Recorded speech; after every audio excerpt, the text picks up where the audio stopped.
la bestialidad imperialista. Bestialidad que no tiene una frontera determinada ni pertenece a un país determinado. What kind of democracy is that? What kind of freedom is that? Isto é a doutrina liberal. É a doutrina que o mercado e a democracia vão juntos, são inseparáveis. Isto é uma praga. Pues la utopía sirve para eso, para caminar. Saudações, pessoas! Sejam muito bem-vindos a mais um episódio do Vira Casacas Podcast. Eu sou Felipe Abal e tô aqui com ele, Gabriel Divan. Me diz uma coisa, Gabriel Divan. Feriado prolongado pra ti é descanso ou é movimento? Primeiro que feriado prolongado não é nem descanso nem movimento, né? É anjo. É céu, é paraíso, vida. Enfim, mas vamos falar sério aqui, pra mim, quem me conhece sabe, né, cara, essa frase, né, quem me conhece sabe, mas no caso o quem me conhece sabe do bem, porque pra mim é movimento total, o cara sai de casa sem plano, mas quando vê já caminhou até a cidade inteira, parou pra um café, encontrou alguém, emendou um jantar e aí passou o dia todo fora, cara, que maravilha, né? E é aí, meu amigo, que a roupa começa a fazer a diferença, porque o que funciona pra ficar em casa geralmente não aguenta um dia inteiro na rua. Não é bem assim não, eu diria que o senhor está indo no ponto exato, porque nesse tipo de dia o cara precisa de uma peça que acompanhe o ritmo, né? É aquele negócio. Eu, por exemplo, eu tenho usado, sabe o quê? O Future Shorts 200.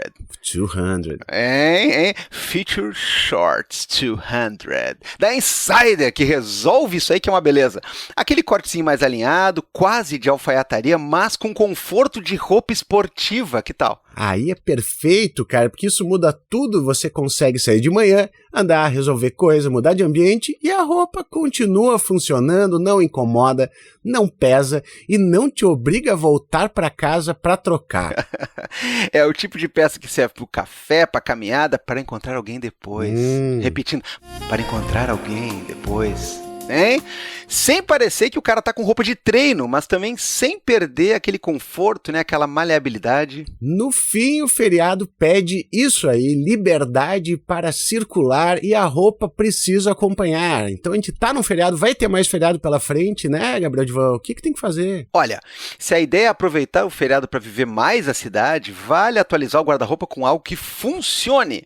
Então entra lá no site da Insider, usa o cupom VIRACASACAS. Tudo junto, tudo caixa alta, né? Vira Casacas. 15% off para os novos clientes, 10% off para quem já comprou, aplicado direto nele, no carrinho. E olha só hoje, para você que ouve o Vira Casacas no dia, fica o alerta, tem mais 5% de desconto no Pix.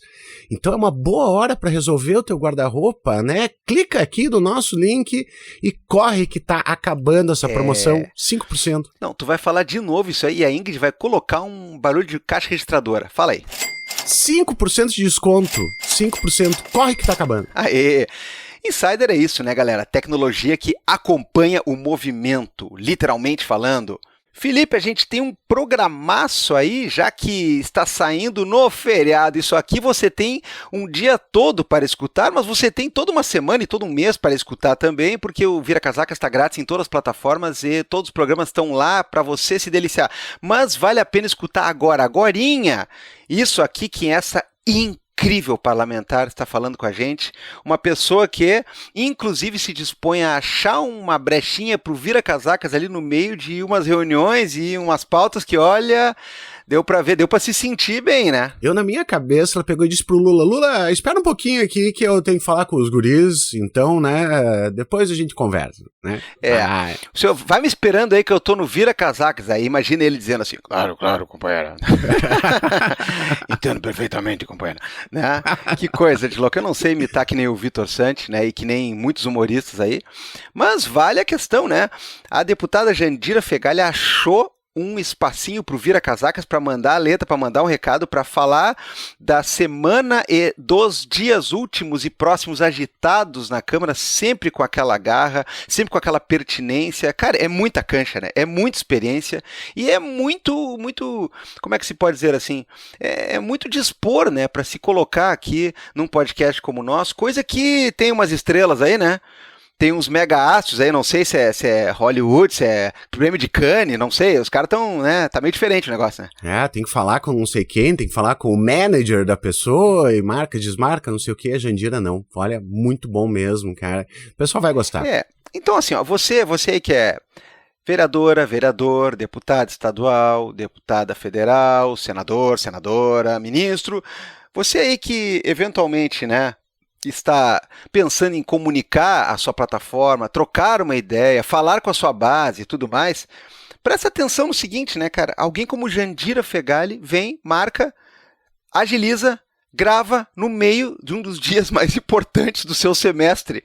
Então você aí, por favor, né, eventualmente que fica fazendo doce para falar com as bases dos programas, portais, canais, veículos, podcasts de esquerda, você, por favor, repense a sua importância. Sabe aquela história do pálido ponto azul? Né? Uhum. É mais ou menos isso. Perfeito, Gabriel Divan. E se você quiser que o Vira Casacas continue nessa sua busca por conversar com pessoas importantes, relevantes, inteligentes e queridas, você pode apoiar o Vira Casacas também, Gabriel Divan. Você pode pegar esse episódio aqui e dizer, ó, que baita episódio, escutem. Que nem foi o nosso último, né, cara? Que a galera mandou pras pessoas e tal. Então, assim, ó, compartilhe, mande pras pessoas, obrigue alguém a escutar. A gente precisa muito desse apoio e precisa também, né, de uma ajudinha, porque mídia independente não é fácil, Gabriel. Não, e digo mais, né? A gente vai fazer aqui os nossos salves depois, como de costume, mas eu preciso já deixar um agradecimento de antemão aqui. Recordes batidos aí em várias escalas a respeito do nosso artigo que comentamos na semana passada. Eu diria, Felipe Abal, sem medo de ser feliz e jogando baixo, que nós dois tivemos o artigo científico em periódico mais lido do Brasil, né, dos últimos dias. Eu diria Forte. isso com toda tranquilidade. Muito obrigado a você que, além de tudo, né, colaborou com a gente também difundindo a produção científica, difundindo o texto. O nosso programa ficou, modéstia à parte, muito bacana, mas ler o texto de alguém como o Andy Brown, né, é sempre importante. Continuamos recomendando para você fazer isso, porque não é aquela coisa, né, artigos acadêmicos, é tudo muito chato, é tudo muito em outro planeta. Não, ao contrário, né? A gente tem que criar esse costume também, porque se a gente precisa fazer divulgação científica, o pessoal precisa também consumir, né, o produto da divulgação científica. Perfeito, Gabriel, né? Foi muito bom, cara. É uma comunidade, né, cara? O ouvinte do Vira Casacas é uma comunidade, assim. Eu fiquei muito feliz mesmo, de coração. Mas eu tava pedindo dinheiro, Gabriel. Ah, bom, o senhor está pedindo dinheiro, o que também é muito importante. E se você consegue compartilhar, se você consegue recomendar, se você consegue jogar o Vira Casacas nos assuntos que você tem com a galera legal, se você consegue ler artigo, baixar artigo para dar uma força, você pode também pensar em, eventualmente, considerar a possibilidade de nos deixar ao menos R$5 por mês. Eu quero dar mais, tudo bem, ótimo. Agora, R$5 por mês, vai por mim, já ajuda. Então, vai lá em apoia.se/viracasacas ou em orelo.cc, e aí entra no cadastro lá e usa o link para fazer o apoio ao Vira Casacas, ou mais fácil do que nunca, mais rápido, prático do que nunca, Pix recorrente para viracasacaspodcast@gmail.com é a nossa chave, e aí você colabora com isso aqui, a gente continua mandando brasa grátis em todas as plataformas. Lembra que você não está pagando para escutar o Vira Casacas, você está colaborando para que ele exista e colaborando com uma ninharia. Perfeito, Gabriel Divan, perfeito. Vamos ouvir a Jandira agora, porque, porra, tá bom demais. Vamos. Bom demais. Tá bom demais, meu. Vai lá que é isso aí. Gabriel Divan, hoje temos uma presença ilustre no Vira Casacas, eu estou muito feliz. Nossa senhora, ilustre é apelido, né? Ilustre é apelido, diria que é uma presença gigante aqui, mas para nossa satisfação é uma presença também que não tem muita frescura, bem pelo contrário, né? Uma conversa aqui que a gente estava esperando e que certamente vai ser muito bacana. O senhor faz as honras ou eu? Posso fazer as honras? Posso Claro. fazer as honras. Hoje nós estamos aqui com a deputada Jandira Fegali, Deputada, muito obrigado por ter topado conversar com a gente já conversava antes, assim, é muito difícil pra gente que faz mídia independente de esquerda, receber convidados assim, então assim, foi uma grata surpresa ter topado, aparecer aqui, nos dar um pouco do seu tempo, obrigado mesmo. Não, eu que agradeço, eu tenho muito respeito, muita admiração e dou muito valor a essa mídia que vocês fazem, porque é o espaço onde o debate acontece, onde a verdade aparece, né? Eu fico muito feliz, Gabriel e Abalda, a gente poder conversar um pouco e com quem assiste e ouve vocês, porque eu, infelizmente, tenho também a mesma impressão que vocês, é que a esquerda ainda não entendeu completamente o papel dessa comunicação que vocês fazem. A extrema-direita já entendeu. Eu acho que a esquerda entendeu pouco. Então, é muito importante que a gente valorize, que tenha instrumentos de fomento, que tenha compreensão das políticas de Estado, para que todos os editoriais possam acontecer, e particularmente do nosso campo. Então, eu fico muito feliz de estar com vocês e, para mim, também é uma honra, é um orgulho. Muito obrigado. Agora sim, Gabriel Divan. Não, eu ia dizer o seguinte, a gente não costuma, deputada, sempre dar uma data específica na gravação do nosso programa, né? Até porque muitas vezes a gravação acontece num dia, acontece a gravação de outra parte do programa num outro, às vezes a gente joga com isso, e não é nosso costume aqui colocar, né, marcos temporais fixos e tudo mais, mas eu não sei, Felipe, eu acho que a gente pode se exibir um pouquinho assim, pode. Perguntar para a deputada onde é que ela estava antes da gravação e onde é que ela vai sair correndo depois da gravação. Onde é que a senhora estava, deputada? Até agora há pouquinho. Até agora há pouquinho eu estava na marcha, na rua, aqui com o movimento sindical que está lutando contra a escala 6x1, né, para a redução da jornada de trabalho. Depois nós fomos para a reunião com o presidente da Câmara, as centrais sindicais e o presidente Hugo Mota. E daqui nós vamos para a reunião com o presidente Lula, com as mesmas centrais sindicais, para exatamente construir estratégia, tempo e possibilidade de rapidamente votar a redução da jornada. Então nós estamos aqui, né, no meio dessa confusão, mas vai dar tudo certo. Consigo falar com vocês e depois correr para lá. Eu diria que é a primeira vez que eu fico orgulhoso quando alguém explica a sua agenda, e a gravação do Vira Casacas com certeza é o pior dos compromissos. Entende? E é o compromisso com gente menos importante. Não, você que pensa. Eu estou super feliz de estar aqui. E o importante é falar com as pessoas, né? Senão não faz sentido. Se você faz as coisas e não comunica o que você faz, não adianta, ninguém vai saber, né, o que está acontecendo, até para participar e se mobilizar e ajudar a gente aqui. A gente só não vira a casaca, mas está no site. Está no Vira Casacas, é muito bom. Eu queria começar, deputada, fazendo uma pergunta, relembrando uma questão que muitas vezes, né, cai no folclore, coisa parecida, mas eu acho que tem um gancho e tem um sentido da gente falar, porque há alguns anos atrás a gente estava conversando aqui com o Marcelo Freixo, né, então um deputado também. E eu perguntei para ele sobre um episódio que acabou ficando famoso, que um dia ele teve que ir num podcast se explicar, entre aspas também, dizendo que ele estava sentado lá, né, fazendo um lanche lá, batendo um papo com o Kim Kataguiri. E o pessoal ficou, como é que é essa história? Ele falou, não, cara, o deputado me pediu uma informação sobre um negócio, eu fui mostrar para ele procedimentalmente como é que era, ele é novo na casa e tudo mais. E gerou um ranço, gerou uma coisa muito maluca, como se ele não pudesse falar com o cara enquanto um colega, apesar de ter, né, uma questão de embate ideológico e posturas muito diferenciadas, muito opostas, né? E aí a gente lembra daquele episódio que a senhora participou, né, numa transmissão de um debate para a candidatura à Prefeitura do Rio, quando um outro cidadão aí, né, um cidadão aí, que está aí, né, ele acabou tendo uma espécie de tontura, ele ficou meio mal e ele ameaçou desmaiar, e aí outras pessoas que estavam lá, também extremamente opositoras de embate num campo de ideias, num campo de propostas, naquele momento, né, se esqueceu desse tipo de picuinha e foi lá prestar um auxílio, né, uma questão humana, uma questão até, né, que tem a ver com a própria ajuda técnica que você poderia prestar. Eu penso nisso, deputado e Felipe, porque há um tempinho atrás a gente estava assistindo um outro debate televisivo e tinha um camarada que não aguentou, né, o tamanho número de bobagens que um outro falava e foi lá e deu com uma cadeira, né, nele.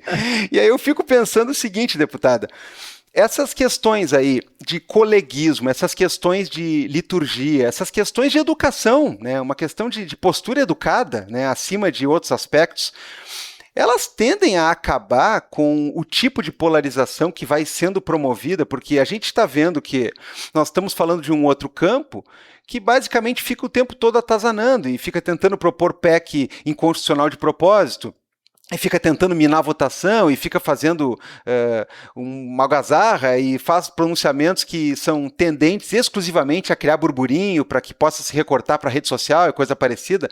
Aquela coisa eventual da gente pensar uma política antiga, de vocês se pensarem enquanto parlamentares, colegas em algum nível, isso aí, no dia a dia da Câmara, no dia a dia, né, nos corredores, isso está acabado ou está aniquilado, como a gente é levado a pensar que a coisa não tem mais saída, ou resiste ainda muita coisa? Porque nosso querido amigo, que trabalha há muito tempo com isso também, o Samir Salim, ele costumava dizer, não, cara, eu lido com pessoas de outros partidos, né? Tem gente que é do extremo oposto, mas volta e meia lá dentro a gente se dá bem, lá dentro dos corredores da Lesp. Como é que funciona essa coisa na Câmara? Realmente está complicado como a gente imagina que esteja, pensar a função parlamentar, está uma guerra total, toda hora, todo dia, ou ainda existe aquela fidalguia, existe ainda possibilidade de um embate de ideias que não vai para esse lado sangrento, esse lado, né, horroroso, que a gente infelizmente está meio que habituado já a ver? Bom, primeiro, Gabriel, acho que a sua pergunta é importante, porque quando as pessoas não circulam aqui, elas não têm noção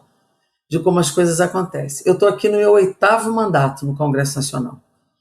Então, são 8 mandatos. Eu diria a vocês que a realidade vai mudando, né? O comportamento das pessoas vem mudando, e há uma parcela desse parlamento que não consegue conversar, né? Não consegue, porque eles só sabem agredir, xingar. Isso passa também não só por um estilo, por uma formação, mas também por insegurança. Só não debate com tranquilidade quem tem insegurança de argumento. Então, se você tem segurança do que você pensa, do que você acredita, e você tem argumentos sólidos, você conversa com todo mundo.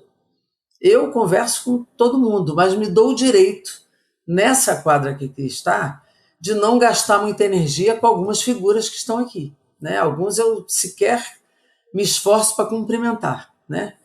Mas, no geral, eu diria a você que, como a gente não leva as coisas para o lado das pessoas, e sim para o lado das ideias e do debate político, eu faço um embate, às vezes, duro, a gente enfrenta, a gente caracteriza os argumentos, mas eu consigo conversar com todo mundo, porque o meu problema não é com as pessoas, é com as ideias que as pessoas têm, né? E no nível de tolerância de ouvir, a gente diverge, a democracia é isso, você pode divergir, você conversa, se alguém tiver razão, eu mudo a minha opinião, mas eu espero que quem me ouça também esteja aberto ao convencimento, e a conversa flui, e não tem essa agressão o tempo todo na convivência. Agora, tem alguns setores aqui radicalmente bolsonaristas, radicalmente alguns delegados aqui que só sabem agredir as pessoas, alguns bolsonaristas muito radicalizados que não conseguem conversar. É muito difícil, eles só conseguem conversar entre eles. Então eu, de fato, nem busco, porque não tem muito sentido, né? Aquele episódio que você comenta aqui do debate TV, muita gente me disse, por que você não deixou o Flávio Bolsonaro cair? Eu disse, porque nós não somos como eles, né? Eu, inclusive, como médica e como uma cidadã que preservo a solidariedade entre as pessoas, né? Quando eu vi que ele ia de fato cair, que ele de fato estava passando mal, minha primeira atitude foi de segurar, né? O deputado Osório, que estava do outro lado, segurou também, e nós pedimos para suspender o debate. No intervalo, que suspendeu o debate, no intervalo, o pai dele, Flávio Bolsonaro, Jair Bolsonaro, disse, comunista no meu filho não bota a mão. Ali eu percebi que não existe empatia nem com o filho, que só tinha eu de médica no ambiente. Era a única que podia socorrer, e ele dispensou o socorro ao filho, porque eu sou do PCdoB. Então, quando voltou o debate, eu denunciei isso, inclusive, né? E ele saiu de lá realmente desidratado, hipotenso, todo sujo, né? É bom que a gente diga isso. Estava todo sujo, né? E por isso ele também perdeu muito líquido e passou mal. Mas é isso, eles não têm a mesma empatia, nem o mesmo cuidado, mas a gente nunca deixou de ter, porque nós somos assim, eles é que não são, né? Provavelmente, se fosse eu a passar mal, me deixariam cair. certamente Eu não tenho nenhuma a dúvida que recíproca não seria verdadeira. Eu não tenho nenhuma dúvida que deixariam cair. Mas é justamente esse o ponto, né? Porque a gente não pode advogar por uma ideia de uma política idealizada, né? A coisa, lamentavelmente, não está fofinha, né? Não está carinhosa. Não, nem Agora, um pouco. desde que o mundo é mundo, se entende política também por essa questão de troca de conversa, de cessão aqui e ali, de eventualmente costurar algumas alianças pontuais em coisas em que não há uma oposição tão gritante, e isso também me parece que essa turma vai minando isso também, ao ponto de que a gente vai entrar simplesmente numa rinha, né, e vamos começar a ver essas situações ridículas cada vez mais, como a gente vê, né, esses dias a outra se pintou de preto, enfim, coisas até de mau gosto, né, é bem complicado. É verdade. Deputada, eu queria perguntar para a senhora a respeito da questão exatamente, né? A senhora falou que estava na questão do movimento da redução da jornada, né? Do fim da 6x1, e a gente acredita, como eu acho que muita gente também, que essa é uma pauta central para a esquerda no momento, né? É onde a gente pode chegar nas pessoas, é uma coisa que importa, é uma questão de convivência familiar, é uma questão de dignidade, é uma questão de respeito. Como é que está andando isso e como é que a senhora vê isso em relação a tocar mesmo as pessoas, né, em ter uma possibilidade de ir para frente dentro do Congresso e também, é claro, né, para a gente pensar em eleições, né, por causa que elas estão chegando ali e a gente tem que chegar nas pessoas exatamente com esse tipo de coisa para ganhar de novo, a gente tem que ganhar. Então, Felipe, primeiro, assim, até completando a informação anterior, que o Gabriel pergunta, esse poder aqui é todo eleito, né? Aqui não tem ninguém que chegou por acaso, aqui todo mundo foi eleito, teve voto, então, e aqui todas as coisas são mediadas.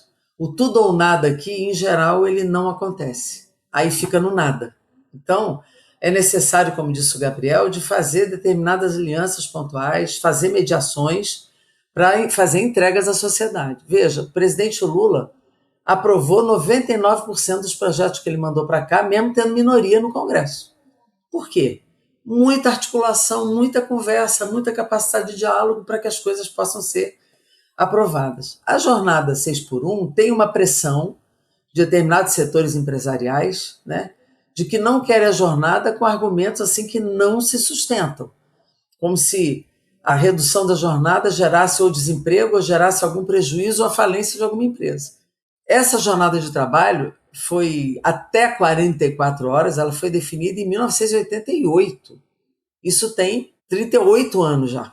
Então não dá para a gente imaginar que com o avanço da tecnologia e com o aumento da produtividade, você precise manter os trabalhadores com a mesma jornada de trabalho. Não tem nenhuma coerência isso, né? E a gente tem muitos exemplos no mundo onde essa possibilidade aconteceu e tem lugares que é 36 horas.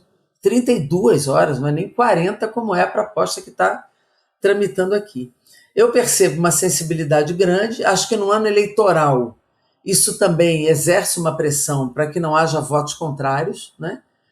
Mas existem 3 possibilidades aqui. A bancada do PCdoB tem um projeto de lei, que a Constituição, quando ela diz até 44, é possível 40. Então pode ser por projeto de lei, não precisa ser por emenda constitucional. Tem um projeto que o governo acabou de mandar para cá, com urgência constitucional, também de 40 horas. E existem 2 propostas de emenda constitucional propondo também a redução da jornada. Uma para 4x3 e outra 5x2. 5x2 é 40 horas. O presidente da Câmara já disse que quer votar até maio, né? Então está começando a haver uma convergência aqui de posicionamentos que vai nos permitir, eu penso, ainda no primeiro semestre, a gente entregar essa aprovação para a sociedade brasileira, para as mulheres e homens que trabalham nesse país. É muito importante que a gente compreenda essa pauta como uma pauta que não reduz produtividade, ao contrário, pode até gerar mais emprego, porque quando você reduz jornada, você aumenta o número de pessoas. Para as mulheres, que hoje são em grande número mães solos, chefes de família, isso é fundamental, porque as mulheres saem do trabalho da rua e continuam trabalhando em casa, não é? Então, você ter sábado e domingo, pelo menos, na sua casa, para você cuidar das suas coisas. Você pode não ter filho, mas tem a sua saúde, a sua vida, seu descanso, seu lazer, sua possibilidade de dormir, né? Tudo isso é importante para as mulheres que têm filho e cuja política de cuidado vai sobre os ombros das mulheres. Isso é muito importante, porque são as mulheres que cuidam da pessoa com deficiência, do idoso, do filho, da casa, de tudo. Muitas vezes a mulher só tem uma folga no domingo, ela ainda tem que fazer a faxina, a comida da semana, lavar roupa. Então é muito duro para a vida das mulheres tudo isso. Então a redução da jornada de trabalho, o fim da escala 6x1, ela tem tido um grande apoio na sociedade. Por isso eu acho que a gente consegue, até o final do primeiro semestre, entregar essa pauta aprovada aqui no Congresso Nacional. Mas que excelente notícia, Gabriel Divan. Não, maravilha, maravilha. Mas aí a gente pensa também o seguinte, né, deputada? Nós temos aqui uma espécie de mote, né, no nosso programa, onde a gente entende que em alguns momentos, e nós somos bem realistazinhos, na verdade, na maioria das vezes, Felipe, mas a gente entende, por exemplo, que por vezes é hora de fazer um contra-ataque no sentido de que esses caras jogam sempre baixo. Eles sempre entram por cima da canela, eles sempre querem fazer um extrapolar para que daí, de repente, se consiga alguma coisa, né? A gente vê, por exemplo, essas últimas propostas aí, como a questão da segurança pública e da mudança legal, onde algumas das versões ali eram completamente esdrúxulas para depois fazer o chamado recuo, né? Uhum. Assim como a primeira proposta daquilo que se convencionou chamar de PEC da anistia ou coisa parecida, também era esdrúxula e continua esdrúxula, pelo menos houve uma redução de uma espécie de espectro ali, que na verdade é aquela coisa do negociador, né, do bom negociador, né, que ele quer ganhar 15, então ele vai pedindo 24, e assim a coisa vai. A gente, do nosso lado, faz pouco isso, porque a gente escuta muito pessoal dizendo assim, é hora de começar a falar não nem na jornada, né, 5-2 ou coisa parecida, é na hora de falar de 4-3 ou coisa e tal. Claro, isso aí poderia ter um impacto até argumentativo, né, um impacto visual para algumas pessoas um pouco drástico. Mas será que é hora da gente começar também a entrar nesse jogo forte, pedir mais para levar o meio? Ou a gente tem que trabalhar realmente na proposta de uma transição, né? Porque por mais que sejamos todos aqui a favor, e a gente consegue visualizar todas essas vantagens que a senhora falou, e com toda certeza, oxalá, né, que venha essa aprovação, a gente também gosta de pensar um pouquinho no sentido de vamos forçar a corda pro outro lado, já que esses caras são tão, entre aspas, bons nisso, né? Eles são tão bons em forçar a barra, são tão bons em tentar querer o absurdo, e olha que o absurdo às vezes pinta, né? Às vezes brilha, né? É uma questão também de quem não arrisca não petisca. Bom, primeiro eu acho que, Gabriel, você tem razão, eu venho do movimento sindical também, né? E lá a negociação era pauta máxima para negociar o possível, né? Naquele momento, dependendo da força do movimento, de uma força grevista ou de um volume de movimentação no país, você tem a possibilidade de avançar mais ou avançar menos, né? Eu acho que essa pauta da jornada de trabalho está ganhando um volume, uma mobilização importante. A marcha aqui foi bem expressiva, aqui em Brasília. Então, a depender do tamanho da sua força, você pode esticar a corda mais ou menos, né? E determinadas pautas não tem conversa. Por exemplo, pauta da anistia, a gente nunca propôs o mais ou menos. É anistia não e acabou. Então nós votamos contra, marcamos o pé, fomos para a rua. Tem pautas que são absolutamente inegociáveis. A democracia é uma delas. A soberania do país é outra pauta, né?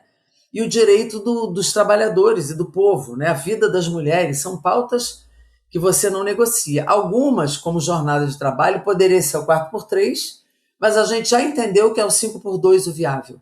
Essa discussão aqui já está mais ou menos feita. Então, tanto o projeto do governo como da bancada do PCdoB, como uma das PECs, é 5x2, é 40. Porque a gente sabe que, além disso, também não vai. Então, nós estamos firmando o pé que mais de 40 não dá. Então, aí a gente não recua além disso. Está claro, né? Agora, a pauta da anistia, nós tivemos um grande problema aqui. A anistia para o golpe é como se fosse, para alguns, um crime menor. A democracia não é uma questão menor. Ela é uma questão fundamental, estratégica, como a questão da soberania. Nesse momento de guerra que nós estamos vivendo, de violação total da soberania dos países, invasão bélica, invasão de comunicação, sequestro de presidente, morte, genocídios, né, como em Gaza e como em Cuba estão fazendo um outro tipo. E soberania é inegociável, sempre foi e continua sendo. E nós vamos continuar afirmando a soberania brasileira. Nós temos que resolver os nossos problemas. Não vamos adotar uma atitude que nós podemos voltar a ser colônia ou quintal de alguém. Nós não somos mais isso. Então, essa afirmação também é inegociável. E penso que nessas eleições, por exemplo, essa pauta é inegociável, tanto para o presidente Lula como para nós, né?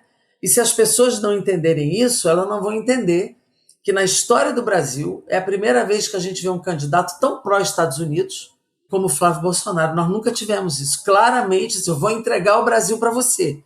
Estou apoiando a proposta do Milei de 12 horas de trabalho por dia. Ele diz isso claramente. Além de imenso rabo de corrupção e de vinculação com o crime organizado, né? Então, tem coisas que são inegociáveis. Na questão da anistia, o que o Congresso fez? Aprovou a dosimetria, que não é anistia, mas é uma redução de pena. Nós votamos contra, mas passou. Agora, o presidente Lula vetou. Virá agora a derrubada do veto. Dia 30 de abril está pautada a derrubada dessa sessão de vetos. Não sei o que vai acontecer, mas certamente nós não vamos negociar e vamos votar contra pela manutenção do veto. Aí cada um que bote o dedo ali a sua digital e pague o preço dessa posição. Aí não tem jeito, né? Mas nós não vamos negociar. Esse tipo de pauta a gente não negocia e não tem conversa. Agora, algumas pautas, se você não discute, ela não anda. Por exemplo, a PEC da segurança, que a gente aprovou, teve que mediar, porque aqui tem uma bancada da segurança da extrema-direita que tem força. Teve que negociar para aprovar. 308 votos não é fácil. O PL antifacção também teve que negociar, senão não passava. Então, tem pautas que você tem que mediar, outras são inegociáveis, depende muito do caso e da correlação de forças que se constrói aqui. Esse Congresso, eu dizer, além de careta e atrasado, ele é muito cafona, tem muita gente cafona aqui. Você não consegue nem começar uma conversa, né? Agora, a gente tenta conversar, e isso é o que tem que ser feito para poder construir, senão a gente só marca a posição e não entrega nada para a sociedade, né? Isso aí é importante, hein, Felipe? Marcar posição para marcar posição, né? A gente conhece, né? A gente conhece esse papo aí, né? Exatamente. Deputada, uma coisa que eu queria perguntar é exatamente ligada com isso que a senhora estava falando a respeito da soberania, né? Especialmente a questão da soberania digital, tanto em relação às plataformas que existem, e é uma questão muito forte, né, isso de regulamentação das plataformas, quanto também na soberania digital na questão de data centers sendo construídos no Brasil, mas que são de empresas estrangeiras, utilização de software no Brasil que é feito, né, primordialmente nos Estados Unidos e até é utilizado por órgãos públicos, o que é um perigo, que é um risco que a gente sofre. Tem alguma previsão, tanto para a questão, né, o seu posicionamento, quanto a regulamentação de plataformas digitais e para a construção dessa soberania digital brasileira? Essa questão, para mim, ela é estratégica, viu, Felipe? Eu sempre defendi a necessidade da regulação das redes, porque o que é crime na vida tem que ser crime nas redes. Não pode ser terra sem lei. Nós não estamos propondo censura, estamos propondo evitar crimes na internet, né? Mentiras que fazem com que as pessoas compreendam as coisas de outro jeito. Crime contra a saúde pública, crime contra a democracia. O 8 de janeiro foi feito pela internet, aqui, a tentativa de golpe, né? Crime contra a negritude, contra as mulheres, contra a criança, contra a adolescente. Ou seja, isso não pode acontecer. Essas redes, tipo Red Pill, Incel contra as mulheres, que estimula a violência contra... Isso tem que ser proibido, penalizado, criminalizado. A gente não pode permitir isso, né? Além disso, tem um problema de segurança nacional. Os nossos dados não estão nas nossas mãos.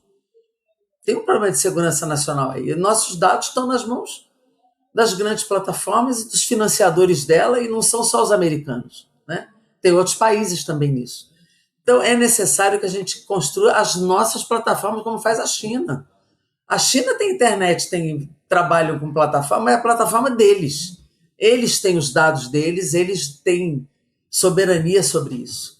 E isso envolve uma coisa chamada soberania cultural também, né? Porque nós somos um povo que nos identificamos de forma diversa, de forma plural, temos valores, então não é possível que a gente seja invadido permanentemente por outros valores, por outras formas de de vender produtos, né, e que a gente não consiga sequer reagir a isso. Então, existe isso. Qual foi o nosso esforço aqui? Tem sido o esforço do Ministério de Ciência e Tecnologia, que é dirigido, inclusive, pelo PCdoB, pela ministra Luciana Santos, de criar o Plano Brasileiro de Inteligência Artificial, né? Tem 27 bilhões dedicados a esse projeto, porque, para além de regular as plataformas no dia a dia, a gente precisa regular a inteligência artificial. Entrar numa eleição com uma IA completamente solta é um risco enorme à democracia brasileira. Então, existe uma comissão especial de IA, eu participo dela, né? Nós queremos, só está faltando, já teve mais de 50 audiências públicas aqui de debate, está faltando agora apresentar o relatório para a gente debater e votar. Já foi aprovado no Senado, veio para cá, terá modificações aqui, voltará ao Senado para ir a sanção. Regulação das redes, nós não conseguimos votar até agora. O Supremo fez uma regulação que o TSE vai seguir, ainda bem que tem alguma regulação, porque a omissão do Congresso nesse tema é absurda. Nós não conseguimos regular, né? E existe também a questão de você possibilitar no processo eleitoral que sejam identificadas, inclusive, as transmissões em massa de mensagens. Isso também não pode ter, né? Então, são pilares assim para a nossa soberania digital, a nossa soberania cultural e para o processo democrático brasileiro. Eu tenho total concordância e acho que o Brasil tem que ter as suas plataformas. Software livre. O governo usa plataformas de fora. Não faz sentido o poder público não usar software seu. Ficar trabalhando, mesmo para satélite, para questão ambiental. A gente usa Interlink, imagina, a gente usa coisas do Elon Musk ainda. Isso não tem cabimento. Eu acho que nós temos que ter a coragem de enfrentar isso e ter as coisas nossas para lidar com os dados e o nosso debate aqui. Perfeito, Gabriel Divan. Nossa, né? É bastante coisa, né? É bastante coisa. Deputado, nós vamos ter que marcar um dia para ficar 3 horas conversando. Eu fico, com o maior prazer. Olha só, eu queria... É uma dúvida até, assim, de quem gostaria de entender, né, por dentro, pelos olhos de uma deputada como você, o funcionamento de certas coisas. Como é que se mantém quente uma pauta? Porque, por exemplo, veio de um PLS, né, há pouco tempo, né, para a Câmara a questão da criminalização da misoginia, né, de fazer ingresso na lei que antigamente era a lei do racismo, agora ela está com algumas outras aberturas, a possibilidade de criminalizar atos discriminatórios que têm a ver com o ódio, com a repulsa à condição feminina, né? Tem vários comentários que se pode fazer sobre o projeto e tudo mais. Eu até gravei agora no último final de semana uma das colunas nossas aqui do programa sobre isso, mas é oportuno lhe ouvir agora também, porque a Câmara muitas vezes reage a um ambiente político, né? A gente não precisa estudar muito para saber o que acontece. Então, por vezes tem uma situação que diz respeito a algum escândalo, alguma notícia que foi plantada, alguma polêmica que todo mundo se direcionou, por vezes surgem pautas, né? Ano passado, por exemplo, parece que paralisou, e eu não estou, por Deus, né? Eu não estou dizendo que é uma coisa pouca, nem que não é uma coisa a se ganhar destaque, mas paralisou o Brasil por 1 mês para discutir aquela questão da adultização das crianças e da possibilidade de regular isso a partir daquela série de postagens e vídeos que o influenciador Felca fez. Aí começou a se falar de lei Felca e Felca para tudo que é lado. Dali a pouco parece que o assunto morre. Eu sei que internamente ele não simplesmente morre, vai ter pauta, vai ter tudo mais. Mas a gente vive desses picos assim, né, onde se vê a Câmara, principalmente, a Câmara e o Senado, mas a Câmara, até por ter esse caráter de representatividade ainda maior, se vê a Câmara muitas vezes reagindo a essas coisas e às vezes parece que abandonando certas pautas, porque agora já surgiu, né, a nova bolacha recheada, o novo biscoito recheado, perdão, deputado, já vai surgindo as novas questões e a gente vai se perdendo, né, a gente vai se perdendo. Então, como é que fica isso, né? A deputada Jandira, ela é a deputada que nesse momento está concentrando os seus esforços na tentativa de aprovar X. Aí, dali a pouco, vem o assunto Y, que é o que todo mundo quer falar, sobre o qual todo mundo quer gravar um videozinho para aparecer, sobre o qual a mídia está em cima, e aí, de repente, aquela pauta X começa a perder potência, e para ganhar atração de novo, para ganhar potência de novo, a gente está um pouco refém disso, e a gente não para também de falar, né, porque é necessário que se fale, na forma como redes sociais, elas estão moldando, não só substituindo ou tornando uma espécie nova de possibilidade, elas estão moldando o nosso agir público como um todo. A pessoa quer, porque quer dar um pronunciamento, né, no plenário para poder ser filmada, para poder postar, para ficar como quem entende muito e está tomando providência sobre o assunto do momento. E, na verdade, às vezes é uma coisa completamente vazia, que a pessoa precisa embarcar naquela onda e a gente vai perdendo o pique, né? Então tem coisa importante que vai ficando de escanteio, essa economia da atenção atinge vocês também, parlamentares, né? Não, atinge aqui e muito, né? Como é um poder eleito, as pessoas têm muita preocupação com o que a opinião pública acha e o que a mídia vai dizer, principalmente a grande mídia. Tem deputado que anda com o microfone de lapela aqui o dia inteiro, você não consegue nem conversar com ele, porque você não pode fazer uma conversa tranquila, porque tem um microfone de lapela gravando, né? Eles vivem aqui, muitos aqui vivem do like o dia inteiro, de manhã, de tarde, de noite, alguma coisa que dê um like, aí eles falam uma bobagem, falam um palavrão, falam uma mentira, e isso vira verdade na rede social dele, né? Então existe aqui uma reação sempre muito presente, isso não é novo, mas piorou, de sempre dar uma resposta ao assunto do momento. Isso sempre aconteceu. E falta, muitas vezes, um debate estruturante de país. Nós precisamos pensar o Brasil em 2050 e como é que a gente chega num Brasil que a gente está projetando, um projeto nacional nosso, que desenvolva a economia, que desenvolva humanamente as pessoas, que desenvolva socialmente.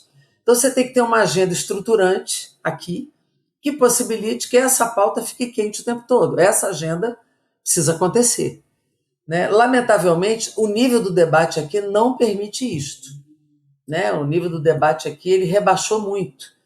Eu, quando cheguei aqui, eu tinha deputado como Miguel Arraes, como Valdir Pires, como Haroldo Lima, Mário Covas, independente de divergência ou não, eram pessoas que pensavam o país, cada um na sua lógica, na sua visão. Eu tinha que estudar para ir para um debate, né? Tinha um ideólogo aqui liberal de direita, que era o Roberto Campos, que não era fácil debater com ele. E eu tinha que debater com ele, eu tinha que estudar muito para entrar num debate na Câmara e tal. Até porque a gente, assim, aqui tem que ser no argumento. Fazer discurso panfletário aqui ninguém ouve também. Então, hoje eu vou debater com quem? Com Bibo Nunes? Com Nicolas Ferreira? Sinceramente, eu nem respondo a esses caras, né? Então, há uma exigência menor desse debate estratégico estruturante aqui. Veja, a extrema-direita aqui só tem uma pauta, era anistia, redução de pena do Bolsonaro, ou então alguma pena próxima da pena de morte, porque eles só sabem trabalhar com essas categorias. Então, essa agenda estruturante ela fica de lado. Você vê, até agora o Congresso não tomou uma posição formal nem sobre o tarifaço. A gente aprovou a medida provisória do Lula, mas não houve uma posição formal sobre as tarifas, sobre a soberania brasileira. Nas guerras não tem posição aqui também. A gente fala individualmente, mas não é uma posição da Casa de Defesa do Brasil contra, por exemplo, uma incidência externa. Eduardo Bolsonaro foi cassado por falta. Não foi porque estava fora do Brasil, violando a Constituição contra o Brasil. Então, esse debate aqui está muito rebaixado. Então, muitas vezes, quando vem uma coisa de fora para dentro, que tem força, o Congresso volta para isso, né? A gente tem aqui esquartejado o Código Penal. Todo dia tem um projeto aqui de aumento de pena. Todo dia. Como é que vota contra o aumento de pena? Porque as pessoas na sociedade estão dizendo assim, tem que prender, né? Então, a pauta aqui sobre aumento de pena é todo dia. E ela aprova, porque como é que faz, né? Então, há uma visão de Estado penal, não há um debate de segurança de forma profunda. Então, fica essa coisa sempre assim. Aí o Felca, a misoginia, como você citou aqui, esse problema envolve uma formação da sociedade brasileira. Ninguém é machista individualmente. Isso é uma relação de poder que foi construída ao longo do tempo.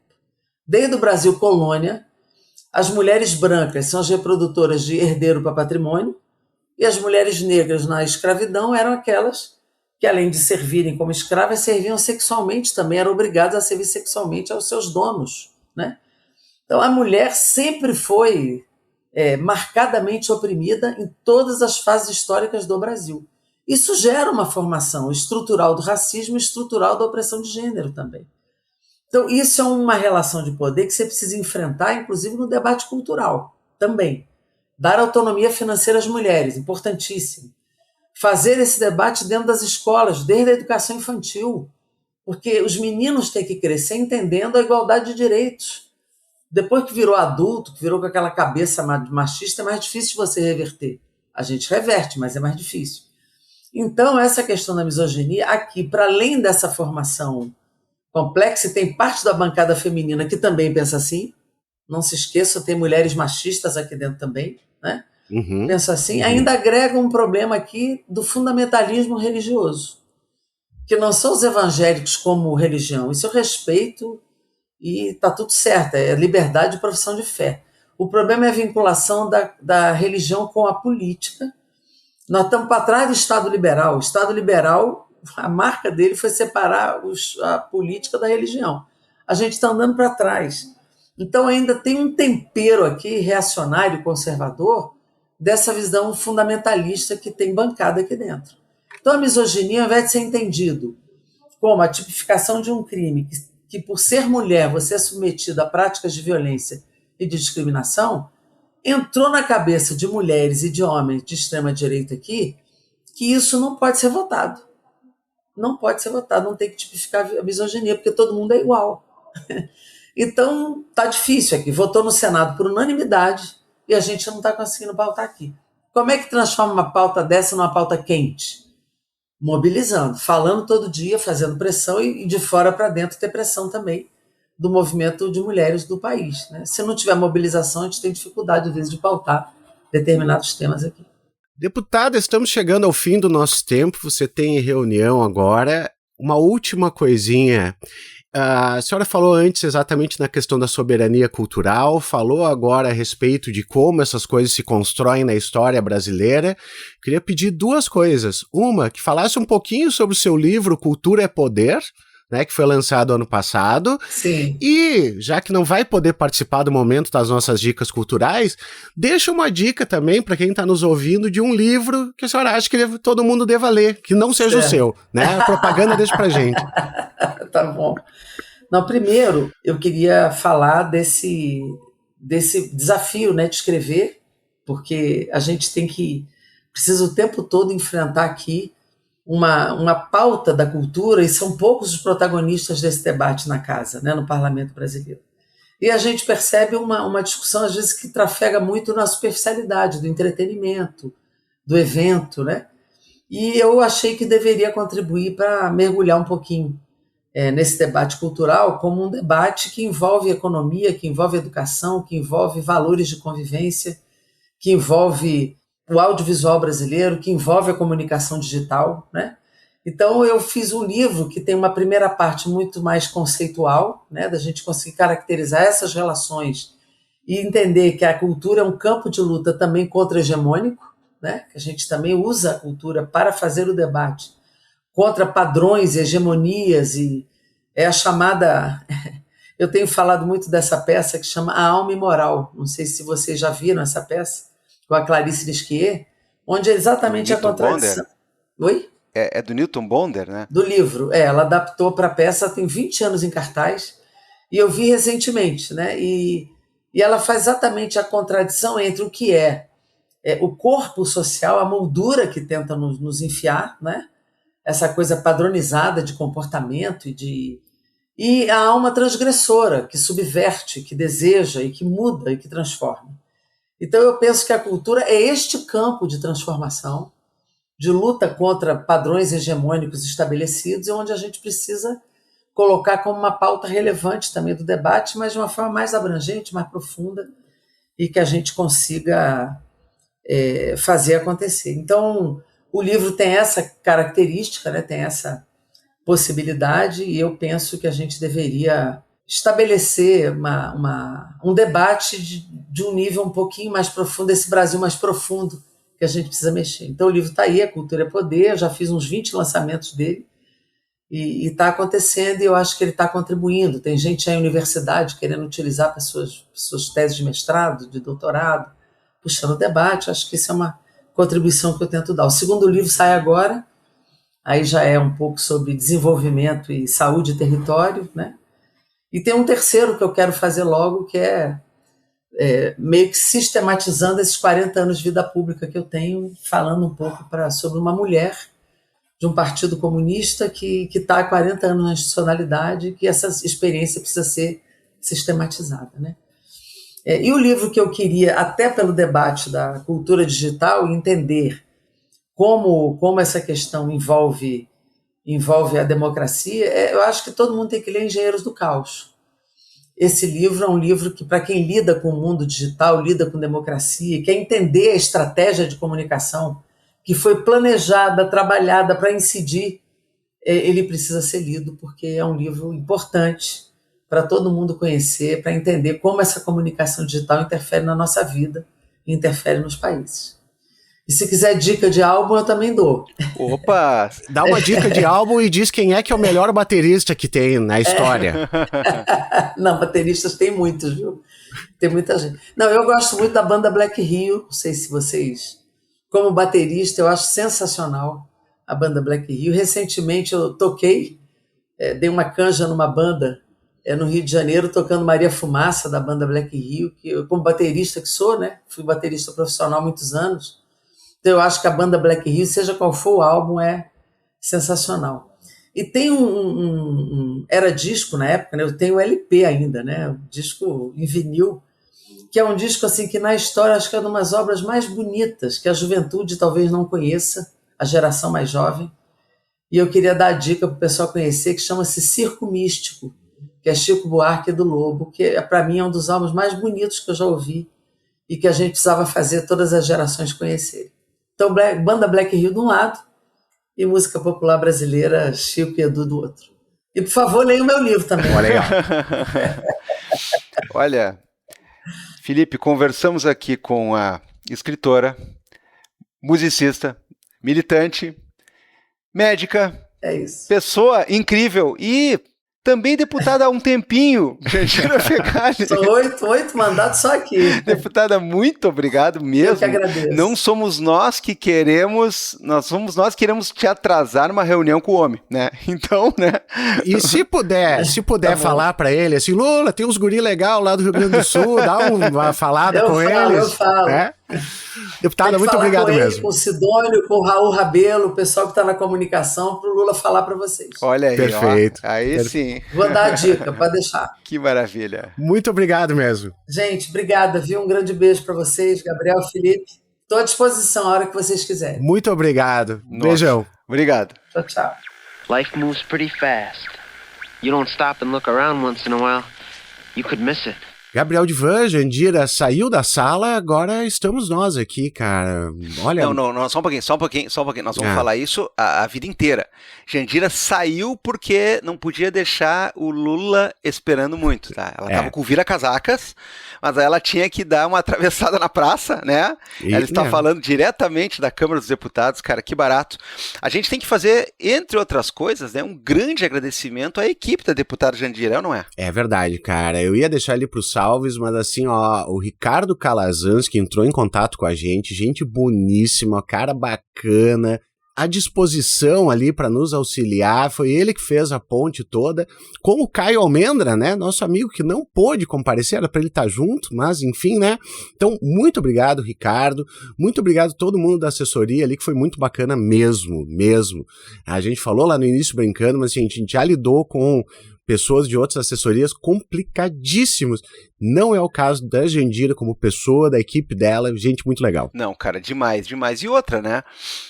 Como a deputada lembrou, a gente está falando de uma casa que mais do que nunca tem a ver com a representação popular, né? Historicamente, né, a configuração de uma Câmara dos Deputados, de um órgão parlamentar, é representação num sentido bastante elevado da palavra. E esse contato com o eleitorado, contato com os interessados, contato com o pessoal que quer, né, conhecer mais e melhor as ideias dos deputados, é muito importante. E é claro, as equipes trabalham muito, fazem clipping, fazem briefing, tem movimentação bastante intensa nas páginas das redes sociais, tudo mais, mas é sempre bacana, né, ouvir a própria deputada, conversar um pouquinho sobre a rotina dela no parlamento, sobre as lutas, e olha, esta mulher luta, hein?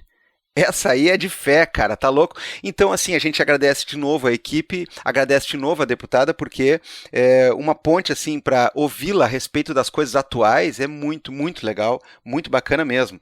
E eu queria dizer uma coisa, Felipe, cara, percebe como a gente precisa realmente manter esse contato, porque a Jandira acaba nos esclarecendo algumas coisas que para algumas pessoas podem parecer muito fáceis, né? Por que ela não vai lá só e defende todas as nossas pautas da esquerda, comunismo, viva, dale! Cara, nós temos muita pauta que ela não arreda o pé, ainda bem que temos gente que nem ela. A gente tem muita pauta também que precisa de um jogo de cintura, cara. E aí tem cara na internet que eu sou obrigado a aturar, que o cara não sai de dentro do quarto, né, não sai de dentro da plataforma do Xbox e fica lá com um papo assim, porque fulano conciliou classes, não sei o quê. Meu amigo, escuta Jandira Fegali. Tem pauta em que você se amarra numa corrente e diz não vai sair daqui, pronto. Tem outra que você negocia, tem outra que você abre algum tipo de diálogo, tem outra que você vota junto, assim que funciona a vida parlamentar. E olha, uma pessoa insuspeita como ela dizendo essas coisas, talvez é para alguns acordarem aí, né? O pessoal que às vezes um comunismo meio civilization, né? É complicado. E é claro, quando tá no meio do jogo, né, Gabriel, você tem que jogar o jogo. Né? Em determinadas pautas é possível, em outras é claro que não, e ela deixou isso aí muito claro, tanto em relação a pessoas quanto ao que pode ser feito, né? E assim é que tem que andar. Mas eu estou mirando no plano máximo, acho ótimo, espero que chegue em breve, mas ali dentro, muito mais do que dar um showzinho, que é o que os outros fazem, né? Ela falando ali, microfone de lapela o tempo todo, querendo dar show e não fazendo nada. É interessante a gente ganhar alguma coisa, mas é claro, eu acho que sem deixar de perder o horizonte ali pela frente, né? Também não é esse o negócio. O recado dela sobre isso eu achei crucial, porque tem gente que acha que o que tem que copiar e o que tem que levar do jogo sendo jogado é a mesma tática dos outros, é o showzinho full time. Não, na verdade, a tática que tem que ser, eu não vou nem dizer copiada, né, porque quem copia são esses caras, na verdade, mas a tática que tem que ser implementada é de você estar sempre avançando nos seus frontes de luta, às vezes sabendo que alguns sapos você engole, lamentavelmente, mas sempre buscando o compromisso com aquilo que você acredita, com o que o seu eleitorado acredita. Em algumas vezes você nominalmente tem que dizer, com este cara eu não falo, e ela tem coragem de botar isso aí bem, bem claramente. Agora, tem outras que a gente tem que lidar, e isso é jogar o jogo, né? Isso é você ser corajoso, propositivo, é por isso que ela está há tantos anos lá e representando a gente tão bem, né?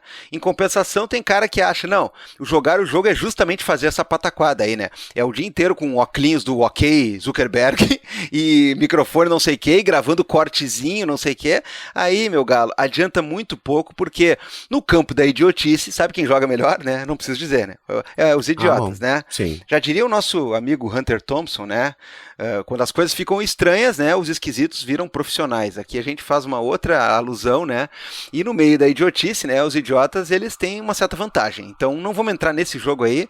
Vamos, ao contrário, fazer política, e boa política. E uma das coisas que a Jandira já fez, né, Gabriel, a gente não pôde deixar ela aqui pra gente trocar mais ideias, mas ela já deu as suas dicas culturais, Gabriel Divan. Sim, até porque a deputada, a gente sabe, né, ela tem um repertório cultural muito vasto, tem essa peculiaridade que ela sempre adora dizer, às vezes ela se apresenta como baterista, né, oi, sou o baterista, tal, de uma pessoa que está no meio político há tanto tempo e que é médica também, né, se apresentar como baterista é extremamente honroso.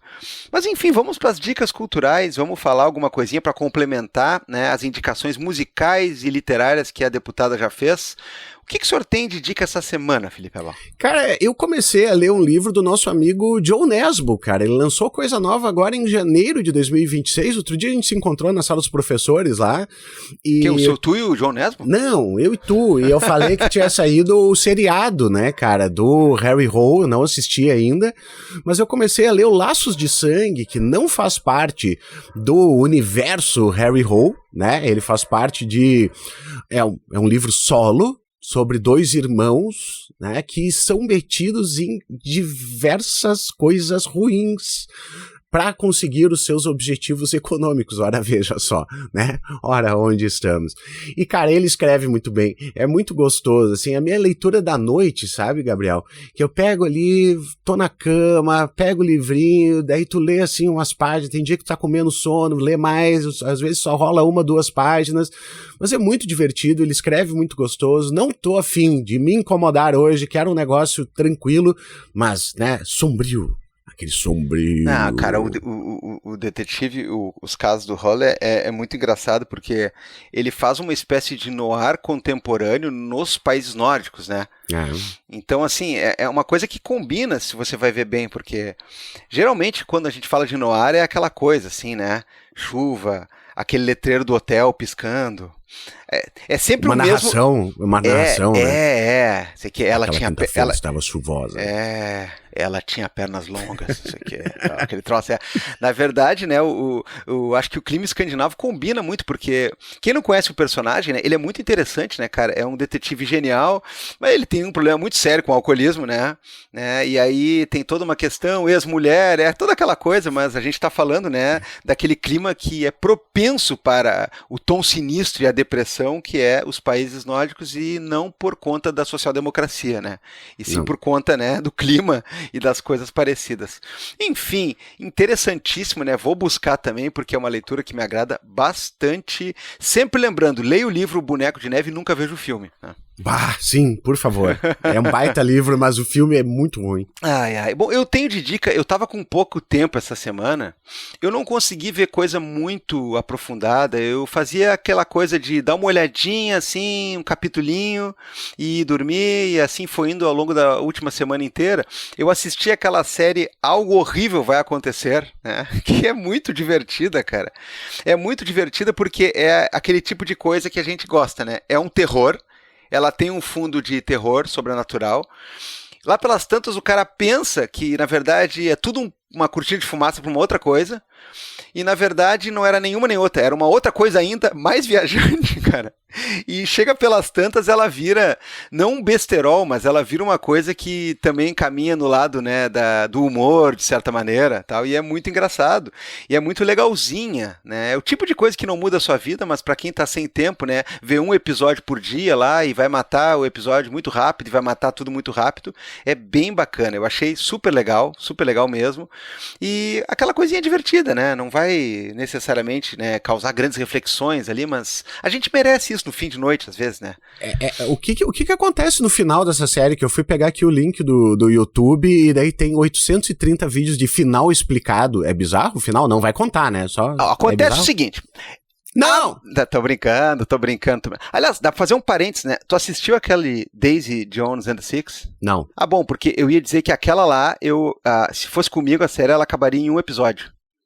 Porque a minha esposa ia ser a Camila Morrone, que é também a protagonista de Algo Horrível Vai Acontecer, e aí eu, em nenhum momento, em nenhuma hipótese, sob nenhum aspecto, eu largaria a Camila Morrone pra me interessar pela Daisy Jones, então não ia existir a banda, ia acabar, né? Basicamente isso. É tipo Breaking Bad no Brasil, assim. O Breaking Bad do Brasil, cara, vai no SUS e pronto, resolveu. Né? Acabou. Uhum. Resolveu. Mas enfim, é que acontece uma coisa que eu tô irritado com a possibilidade de talvez ter temporada 2 e 13 e 6 e 19, sim. Porque é possível abrir um leque ali, mas o final é bem evidente o que aconteceu, né?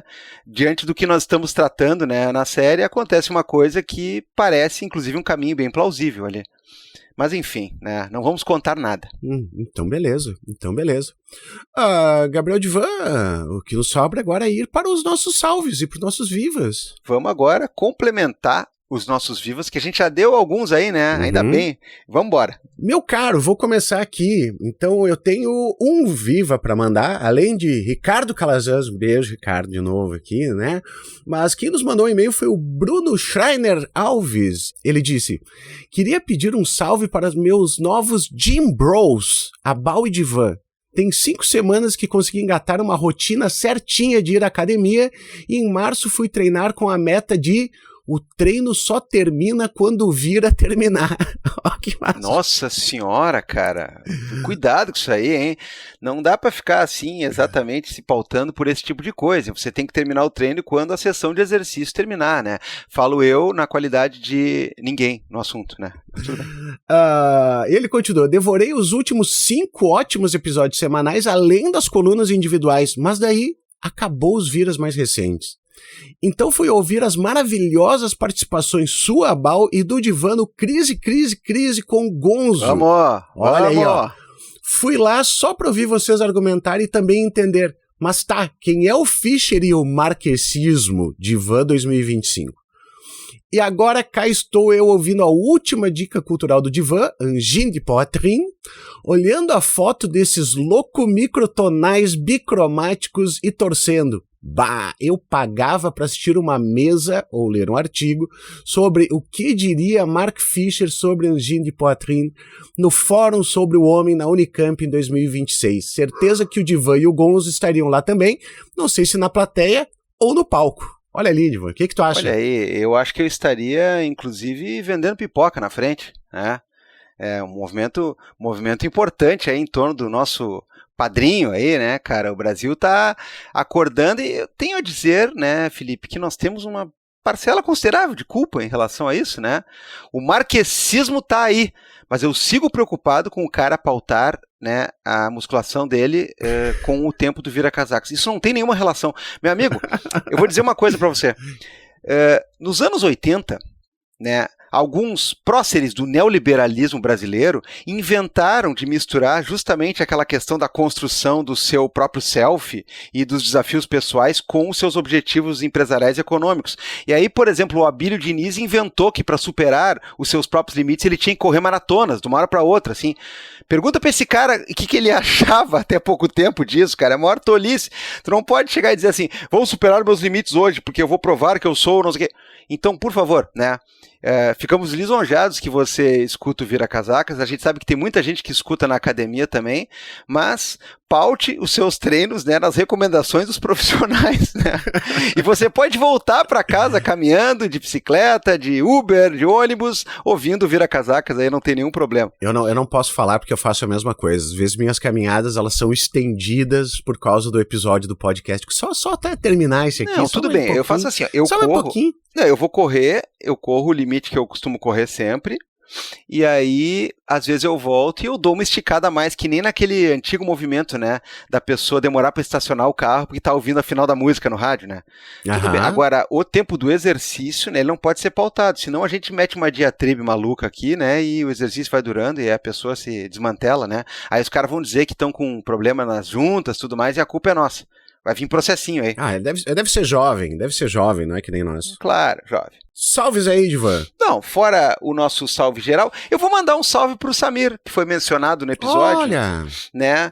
Samir, que é um batalhador dessa nossa causa aí, sobre a questão dos parlamentares e políticos virem, né, nos podcasts e trocarem uma ideia com o seu eleitorado. Então, faz horas que a gente não fala com o Samir aqui, né?